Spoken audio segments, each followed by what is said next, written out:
बिहार में जो चुनाव हुआ, बांकीपुर के चुनाव में प्रशांत किशोर की अप्रत्याशित जीत ने पूरे देश में तहलका मचा कर रख दिया है।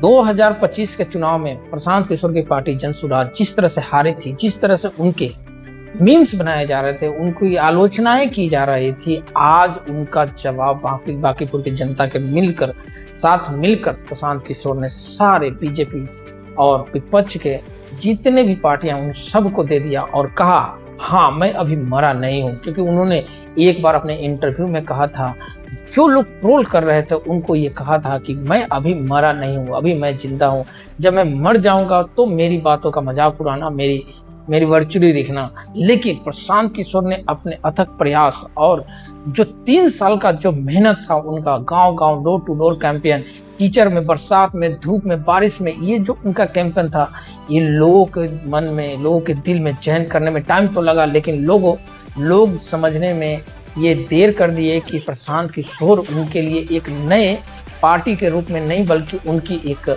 नई दिशा के साथ, नई सोच के साथ राजनीति में आए हैं। और प्रशांत किशोर को ये जो भारी जनमत मिला है बांकीपुर में, वही अब बात का इशारा कर रहा है। और इसके साथ ही बिहार में एक नया अभूतपूर्व जो राजनीति है वो शुरू हो गई है। अब प्रशांत किशोर यहाँ रुकने वाले नहीं हैं।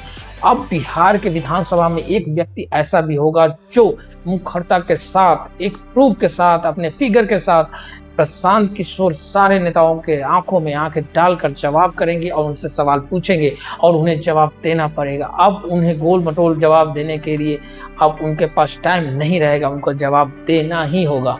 इसके साथ ही प्रशांत किशोर ने सभी बिहारवासियों को धन्यवाद किया है कि उनको ये भारी मत से उन्हें जिताया गया। इसके लिए उन्होंने शुक्रिया अदा किया है, खासकर बांकीपुर की जनता को शुक्रिया उन्होंने कहा है। और मैं आशा करता हूं कि इसी तरह प्रशांत किशोर अपने आने वाले चुनाव में भी, जैसे 2029 का चुनाव है, 2030 का चुनाव है, एक लोकसभा और एक राज्यसभा का चुनाव, आने वाले चुनाव में भारी बहुमत से काफ़ी सीटें ले आने की सामर्थ्य रखेंगे। और प्रशांत किशोर की सबसे अच्छी बात ये लगती है, प्रशांत किशोर हमेशा हार या जीत वो उनके लिए मायने नहीं रखता, वो हमेशा ग्राउंड पे बात करते हैं, ग्राउंड लेवल पे वर्क करने की बात करने, अपने कार्यकर्ताओं को कहते हैं कि आपको हमेशा जनता के बीच रहना है, जनता की समस्याओं ढूंढना है, उनकी समस्याओं को दूर करना है। और इसी के साथ प्रशांत किशोर ने बिहार से जो 3 वादा किया था, गरीबी हटाने के लिए, शिक्षा को खत्म करने के लिए और बेरोजगारी को समाप्त करने के लिए, पलायन को रोकने के लिए, इन सारे कामों को साथ लेकर प्रशांत किशोर आगे बढ़ रहे हैं।